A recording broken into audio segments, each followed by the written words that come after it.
If you're in sales or you run a business which involves sales and you sell to prospects, asking them questions, you are really bad at sales. Or you're running a business which is doing under 30K per month, under 50K per month, you're not really a business owner. You're just a freelancer.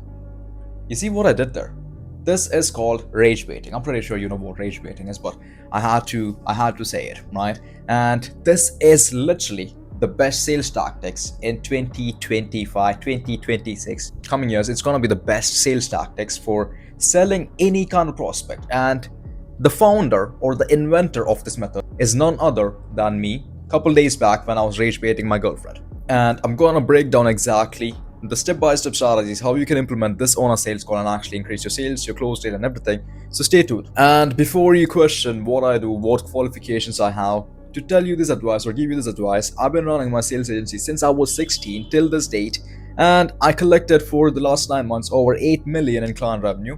But also, not only that, I hire and train more than 100 sales reps per month. And also, I have a community of over 700 sales reps. And I also have a huge network of salespeople, over 3,000 salespeople in my network, right? So I am more than qualified to give you this advice. So, that aside, let's understand this on a deeper level, right? This is the same strategy which you potentially would know him, a bald man with Bugatti, used the same strategy to be the world's most famous man or the most Google searched man in the world a couple of years back, and he has a Bugatti now. He has one of the biggest education platforms in the world. So you understand the power of that. Now, coming back to the topic, this method is specifically used in the discovery phase so that the prospects open up more, right? And what is the reason behind it? If the prospect opens up more, that means they are more of an emotional state, right? If they are in emotion, the sale is gonna be much more easier to be made. Why? Because people buy on emotions, right? People buy on people. People don't really buy on the product, the features, and shit like that nowadays, right? They buy on emotions. And right now, what most people do is that they try to get these people emotional, but they don't really get emotional, right? Because back when hard selling was a thing, it was working, and after a couple of years, everyone are used to it, and now it's not working anymore. You can't really go hard sell a person right now, right? No one is gonna buy after this internet era, right? After all these car salesmen trying to do the whole anti-alias, yeah, you could go and think about it. Like, but before I do let you go, what can I help you about? Like, all these hard selling things are done, right? And then came the question-based selling, which Jeremy Miner, I think he's the one who invented that, the question-based selling. That came into the picture, right? People started using this, and it's flooded in the internet right now. When every single sales call which you go into, people will be like, "Yeah, so I just want to ask you a couple of questions to see if you're a good fit," and then they start asking questions. Now, what happens if the pattern is repeated the same? If a pattern is repeated over and over again, people get used to it, right? And if people get used to it, then only one thing happens, right?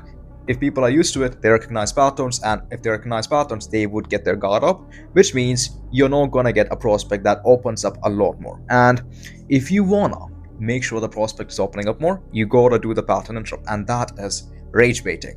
So before we actually get into the rage baiting in theory, let's analyze the bald man with the Bugatti. What he did back in 2023, if I'm not wrong, right? He never hammered the prospects with questions. Instead, he hammered the audiences with statements, right? Which made them rage up. Some people hated him, a lot of people loved him as well, right? But he was never asking questions. He was just putting in statements that was striking up an emotion, right? And that is the reason why he was so successful. He was a master at doing that. So now, keeping that aside, coming back to the sales aspect, in a sales call, a prospect, they would be so used to getting asked these questions that the only people who is gonna respond fully opened up to these questions were like, "How does that make you feel though? Oh shit, how has that had an impact on you?" It's leveled in emotional prospects, right? The people who are like really emotional. But what are you gonna do with the people who are not emotional? If someone asks me, like if I'm the prospect, if someone comes to me and asks me, "Oh shit, you're not scaling the business. How does that make you feel though?"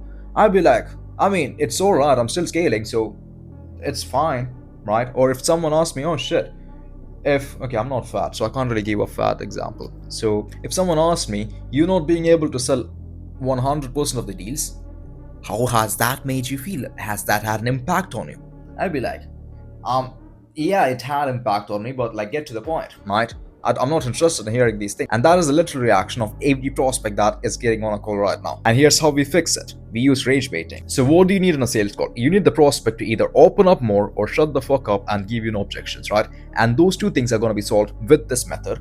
So For example, I'll give you an example, right? You're selling to an agency owner. If I'm selling to an agency owner, I would still ask the questions. That's the flow which you're supposed to follow. You're supposed to ask questions, but also you're gonna throw in some statements, right? For example, I'll just say to some agency owners, "Oh shit, man, your situation is kinda, it's okay. You're in the middle, right? Like we usually with an agency, if you're doing over 30K per month, we treat it as a business, or if it's like doing under 30K per month, we just classify it as like a freelancer, and your situation is kind of cooked. You're running a business, you're doing 20K a month, which is pretty decent, but you're still a freelancer. You're not really running a business, but that is okay.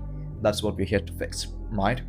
This is rage baiting. If someone hears this and they're an agency owner doing 20K a month, in their mind they're like, oh shit, I'm at the top of the hill, I'm making money. But when someone says this, you're gonna grab their emotions by the balls, right? They're gonna get raged up. They're not gonna react to it, but they're gonna be more emotionally active. And because of that, now you can ask questions and they're gonna reply and give you better answers. I'll give you another example. Like, let's say you're selling to fat people fitness program, right? You could say something like, yeah, man, it's all good, man, but only if you were 20 pounds leaner, you would have got the respect which you wanted from your spouse, from your kids. But that's okay. That's what we're here to fix, right? Or you could say something to a short man. You could be like let's say for example that guy is like 5'10", right? And it's like a height lengthening surgery kind of thing, right? Damn, you're like 5'10", you were like so close. If you were like at least, if you were like just an extra 2 inches extra, you'd be attractive for girls. Now you don't get girls, right? That is rage baiting. Now you're not making them angry. You're gonna say at the end that, yeah, that's fine, we're here to fix that. You're not making them angry. You're just getting emotions stirred up so much that they're gonna open up more, right? It's not a discovery. This strategy is not discovery as a whole. Discovery is the same thing. You're gonna ask questions. These statements, they're gonna add a bit more spice into the conversations, right? It's gonna add a bit more emotion. So whenever people wanna talk to you, they will talk to you more, right? Especially you're not offending them. You're not telling that you're fat as fuck. You're like, yeah, damn man, you are a little bit. If you were 20 pounds less overweight, you would have been the best man in the world. Your spouse would be respecting you, but that's fine. You're here to fix that, right? So that's the difference. Now let's go to the advantages and the disadvantages, right? The advantages of this method is like pretty simple, right? The prospects are going to open up to you more, right? They want to have a better conversation with you because you stir up the emotions, you grab the emotions by the balls. So they would want to open up more and talk to you. This works every single time in a discovery. I have tested it in more than 1,000 sales calls with my sales rep, so I know it works, right? And number two, they're not going to give you objections as much as they're going to give you, right? Because the thing is, like, let's say for example, you give, like, let's take the short man for example, right? The 5'10" guy. If you tell him something as painful as, if you just had an extra 2 inches, you would be attractive. Imagine him giving an objection like, I need to think about it, or let's say it's too expensive, right?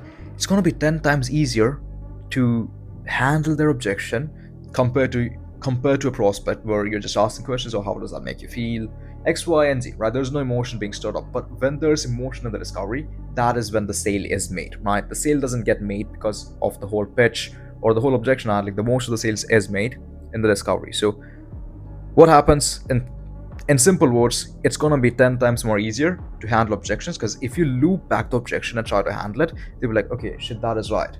If I'm 2 inches more taller, then I would get all the girls which I want. If I was 20 pounds less heavier, I would get the respect from my spouse, from my kids, etc. Or if I was making over 30K per month, I would not be a freelancer anymore. I would be a business owner, actual business owner, and get treated as a real business owner, right?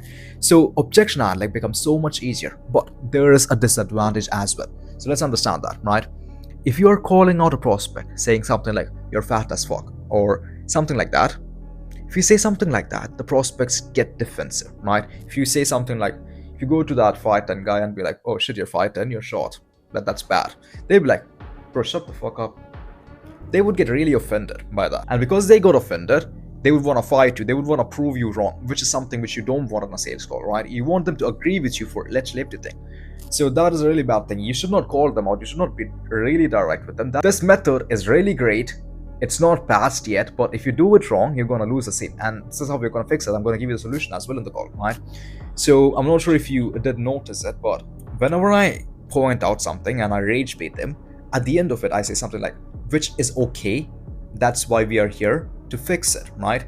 That small statement is gonna give them comfort. So let me explain it better. Right? When you're rage baiting, you rage bait these people with empathy. You're not gonna rage bait them like the bald man with the Bugatti without no filters. If you're rage baiting them with empathy, they do get mad, but they don't get mad at you. They get mad at the situation which they are in right now, right? And when we say that is fine, their guard is down. That's why we are here to fix that. They trust you now, right? And that is how you do rage baiting with empathy, and these people will love you more than anything in the world. And you get a better close rate, better increase in sales, yada yada yada, right? You get all that. I just wanted to share this quickly with you guys since I just discovered it like 2 days back, so I thought I would share this with the world and make you guys more money, get you guys richer. Now it's time for my call to action. If you are a sales rep or a business owner, I don't really want your money, but if you do want to make more money, hit me up on IG at salespimp, SALESPIMP. That's my username. I know it's pretty unique, but hit me up, right? It's worth it because I'm a professional problem solver. I solve problems like no one else can. You paying me wouldn't really make that big of a difference for me, but if you want to make a significant difference in your business, hit me up.